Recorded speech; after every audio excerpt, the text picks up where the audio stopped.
On a vu ce que bonsoir. Ouais, bonsoir, tonton. Voilà.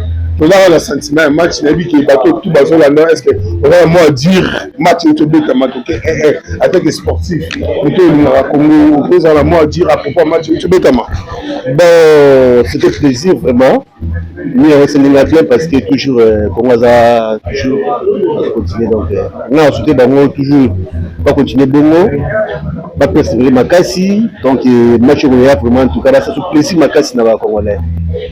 Mais attaque sportif nous on a qui match wana classement c'est la makasi que c'est là qui n'a ngoto ezali en tout cas parfait vraiment. Parce qu'il y a un bravo pour l'entraîneur, l'initiation naïe, classement naïe, donc en tout cas bravo.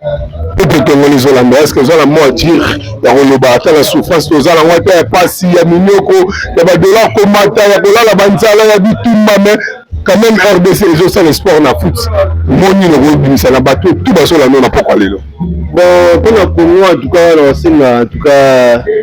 nous avons battu sur le beaucoup. Bon, nous avons sur le site là. Bon, bah, c'est quand même un beau rapide parce que soit un mois parce que Angola Congo c'est le Congo.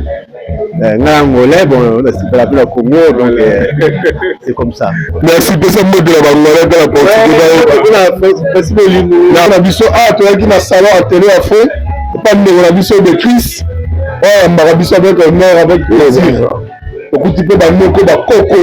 Bakoko à Toulouse, on va bien. Bon, c'est que bateau de Kuta, de Frenkie Bango, Bayebi Maramba Toulouse, les Zara. Et l'autre, ils ont un sentiment moko. Et le Congo, ils ont 4 points. Tout balancer le micro. Tout sur la tout sur la papa, la baloko, la bien. Tout qui n'a pas la maman, les Zara. Bonsoir. Bonsoir.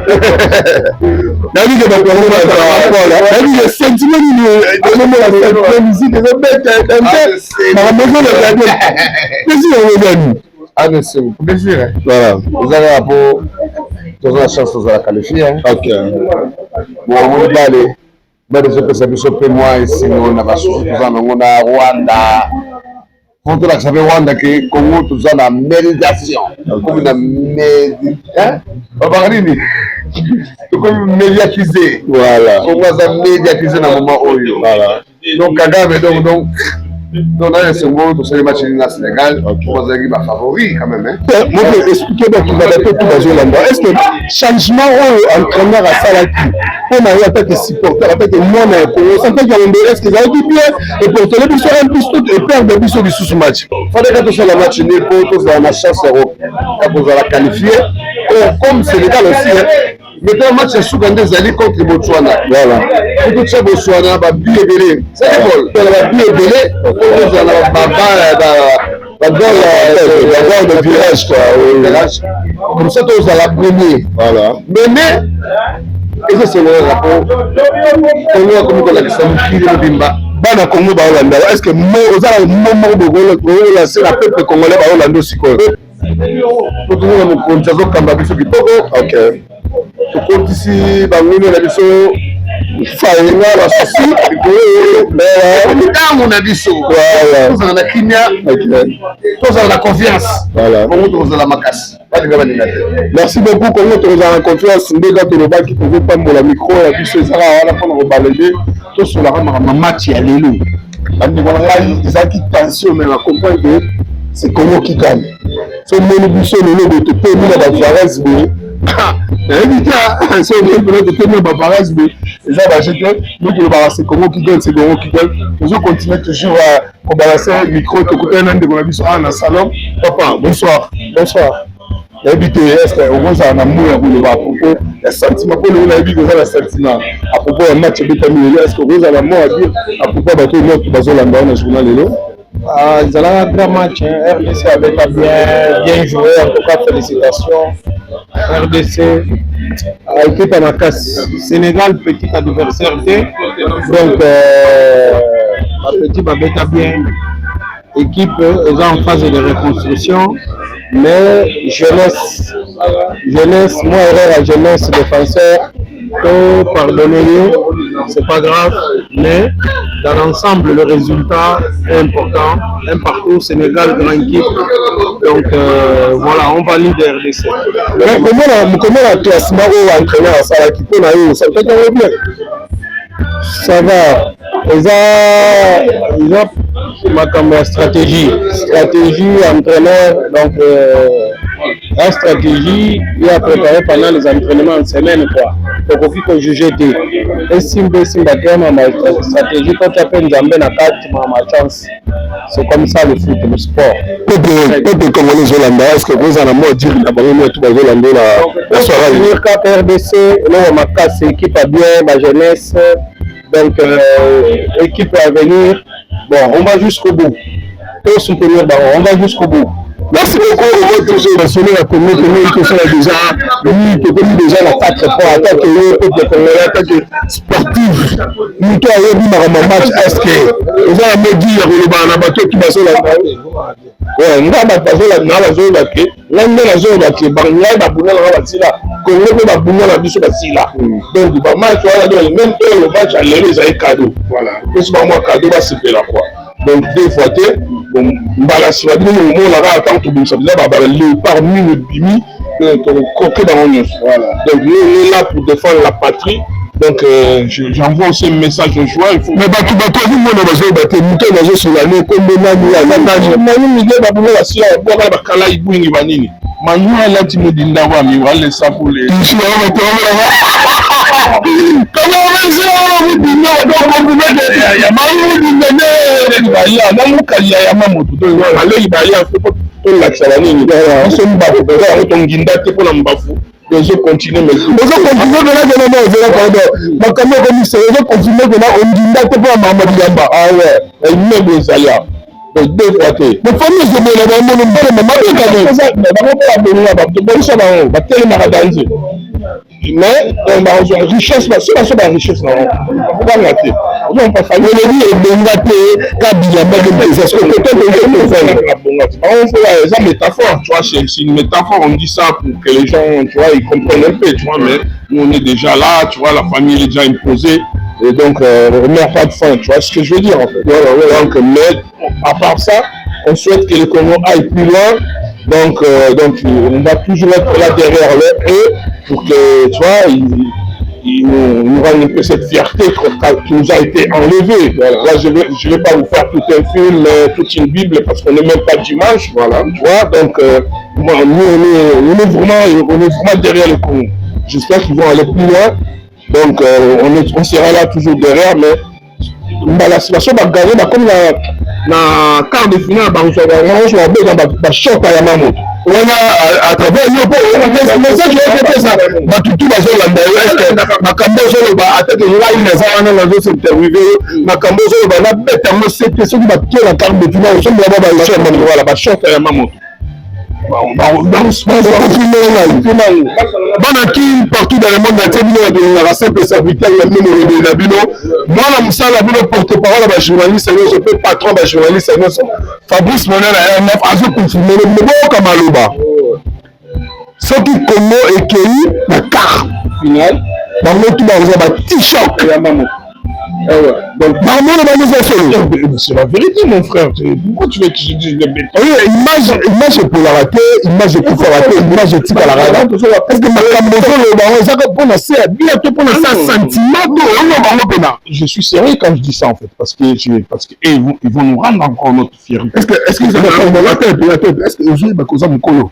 Ben oui, tout à fait, je connais mon âge. Balé qui bat na bazo landa. Ah ben oui. Est-ce que papa Goko ça? Ah non, à Goko ça. Yaya Goko ça. Bazo ça va vraiment vérifier. Il faut qu'ils mouillent les maillots. Voilà. Tu vois, je leur dis ça pour les encourager. Au moins, ils vont mouiller les maillots. C'est ce que je veux dire. C'est simple, tu vois. On parle pas. Merci beaucoup, peuple congolais. Ben, je vais soir. Moi, j'ai une émission à Bino et qui est narrative partout. Maloba oyo la bombe barati voilà ça on est toujours na rozala toujours na ye on a la touriste na rozala toujours na ye peuple congolais zolanda ye ba moni est-ce que vous allez conseiller de passer bane bazo ya rapide pour la makambo bilamba Comme ça, rapide. Il faut que d'abord finissent leurs études, tu vois. Moi, j'ai fait des études quand même. J'ai fini, j'ai mon bac, j'ai fait la psycho, tout ça, tu vois. C'est après, tu vois, on s'est lancé un peu. C'est même pas après, parce qu'on était déjà baigné là-dedans, tu vois.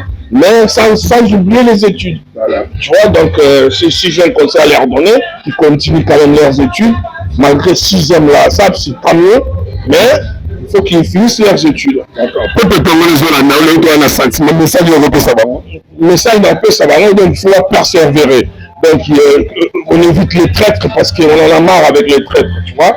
Donc, il faut dire la vérité aux gens, même si c'est un douanier, c'est un ministre, quand il a merdé, il faut lui dire que, monsieur, vous avez merdé, avec tout le respect que je vous dois, vous avez merdé, essayez d'améliorer votre comportement. Ouais, c'est comme ça que les pays peuvent avancer, quoi.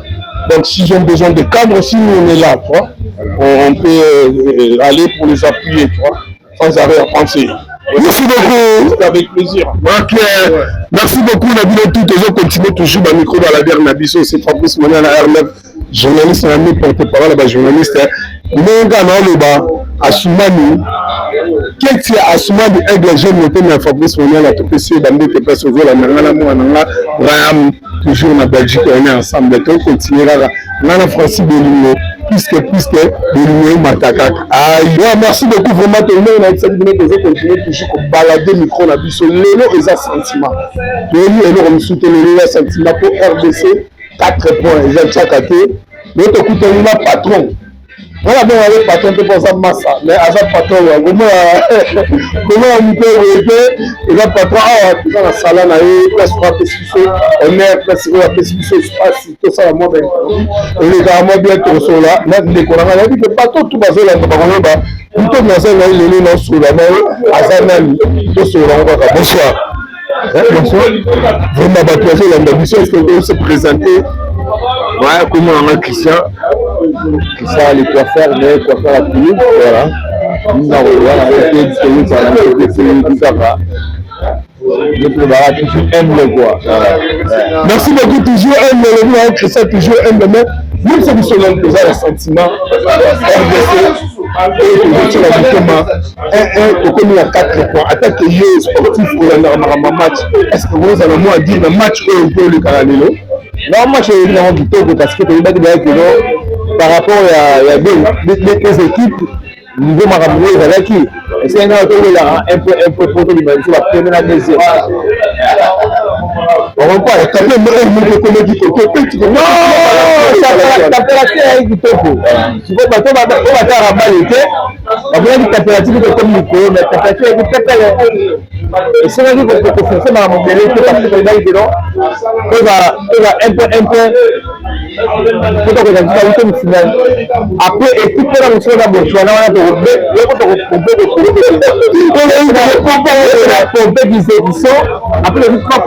mais on a un classement,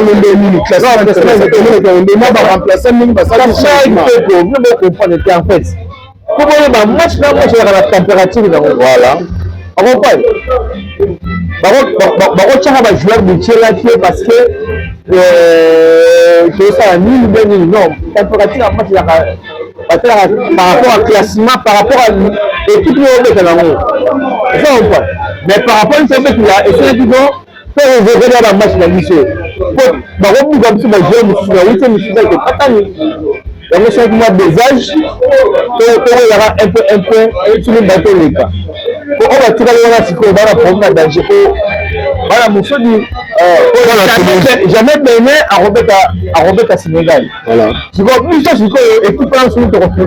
Il y a le pomper, il y a la pomper qui fait du saut. Voilà, donc on a besoin de normal. On va pomper qui fait la blague. On va dire que non, le match des autres, il y a même vitesse des autres qui RDC 3e match à gagner. Si on va gagner, c'est que Baza va mériter de battre la 8e de finale. Équipe locale à Botswana, pour tout mettre à 3 défenseurs. 3, 4, 4. Voilà, classement là, 3, 4, 4. Ouais, merci beaucoup. Vraiment, tu as déjà conseillé ça. Attaque mère, quoi faire, attaque sapin pour la ville. Nous, quand on dit, on attaque moi,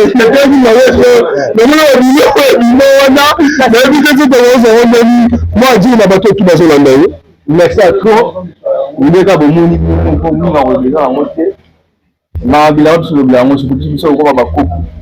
on a eu mon caméraman à Ebi qui on a quoi comme suivez les guides, voilà, à la maison, voilà. Check. Mais on dit que la ville est peu ça va échec. La ville est non, là ce qu'on échec, quand ça va tout échec, on va être du sapi. Monsieur trop bien, bana déjà, bana de record, on va dire dans ça. On va aller pour là. Monsieur trop bien, on va aller pour ça. On doit comprendre. Est-ce qu'il y a un pour ça, vous? Non, ça lui plaisir. Est-ce qu'il y a un pour ça? Merci beaucoup, vraiment, David, que tu continues toujours.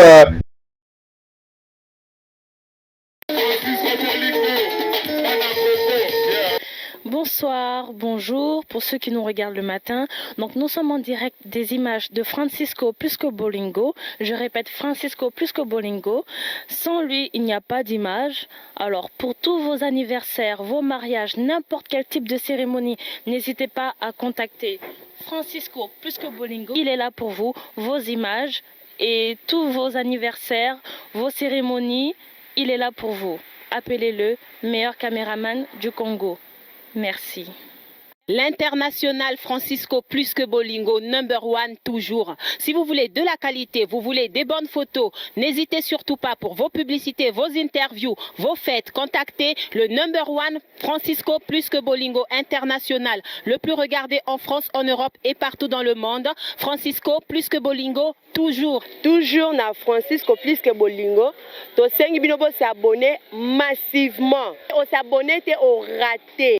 Mbabi bana kin, bana boisa, ne zappez pas, général moi, Francisco, Plisco Bolingo.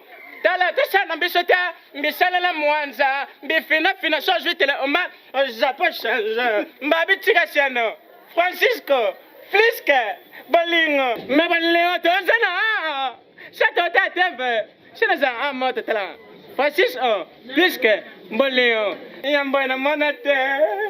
S'abonner massivement à Francisco Plisco Bolingo. Awa soko lingi sepela. Ba film ya bien. Ba émission ya tokos. Nyaso ya bien. Ah, tu s'abonner. Oh, tu s'abonner. S'abonner massivement. Makama kitoko za awa na Francisco Plisco Bolingo. YouTube zongelenge anga nzambi babiloko boyina kukaka te TV zongelenge tala putu bana tu ya putu mukiri mobimba oyo bumonaka mukiri mobimba sene eza kaka moko Francisco Plisco Bolingo. Francisco Plisco Bolingo yango nde suka Francisco Plisco Bolingo balobi to s'abonner masubema na chaîne na biso ya YouTube Francisco Plisco Bolingo. Chana kitoko bolobi Francisco Plisco Bolingo. Awa nde sika bolingo evandi. Awa nde sika love evandi. Francisco Plisco Bolingo. To s'abonner massivement makama kitoko za awa. Bana tu ya église. Ba s'abonner na chaîne kitoko boya bien boye. Francisco Plisco Bolingo. Sika nini bolingo evandi. To s'abonner. Francisco Plisco Bolingo. Yango nde kangi masolo. Nga moshoko na s'abonner bon pourquoi pas yo. Otalanga na doda yo. S'abonner. To s'abonner yaka moko Francisco Plisco Bolingo yango ne kangi masolo. Bo s'abonner na Francisco Plisco Bolingo chaîne YouTube. Bo s'abonner belé ouais ma personne sauve hôtel bon image bien bon makamba bien émission bien les rappels souvent.